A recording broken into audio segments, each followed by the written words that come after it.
When I arrived downstairs, I found her surrounded by several uneasy-looking colleagues. She was in the middle of telling a story about Mike and me bathing together when we were toddlers. When she recognized me, she attempted to approach me, babbling about organizing a baby shower. I cut her off, telling her she had to go immediately or I'd call the cops for trespassing and breaching the restraining order. Her expression looked as if I had smacked her, but after everything they had put me through, I couldn't care. Security let her out, and I spent the next hour coordinating with my boss and coworkers to minimize the damage.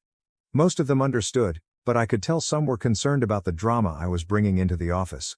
But it was the interaction with Mike that truly threw me off course. Last Saturday, I was in the gym, trying to let out my rage on the punching bag.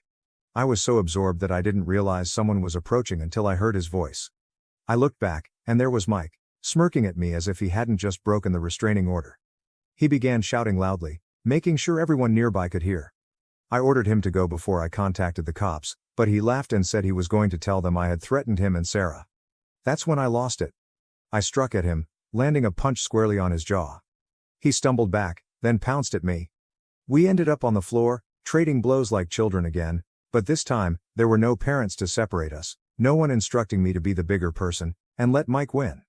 I managed to land a couple decent hits before the gym staff intervened. Mike's nose was bleeding, and I could feel my face swell. We were both shrieking, attempting to break free and go at each other again. The gym manager threatened to call the cops, which ultimately shook me out of it. I grabbed my belongings and fled. I was driving home, still shivering from the adrenaline rush, when I received a call from an unknown number. Against my better judgment, I responded. Sarah was shouting at me about breaking Mike's nose and suggesting he would require surgery. I couldn't stop giggling. Sarah being unhappy with me after what they had done was plain ludicrous. I sarcastically apologized if I irritated her little boyfriend, whom she had been sleeping with behind my back for months. She started crying, moaning about how frightened she was, how the baby could feel her suffering, and how I was so selfish. I hung up and blocked her phone. The consequences of the brawl were serious. The news traveled quickly within our social circle. My phone was inundated with texts from friends and relatives, some of whom were supportive, while others chastised me for assaulting my poor, defenseless brother. Sarah's parents contacted me again, expressing their support for me as well as displeasure in their daughter. It was a minor consolation, but at this point, I'll take what I can. The restraining order does not seem enough anymore.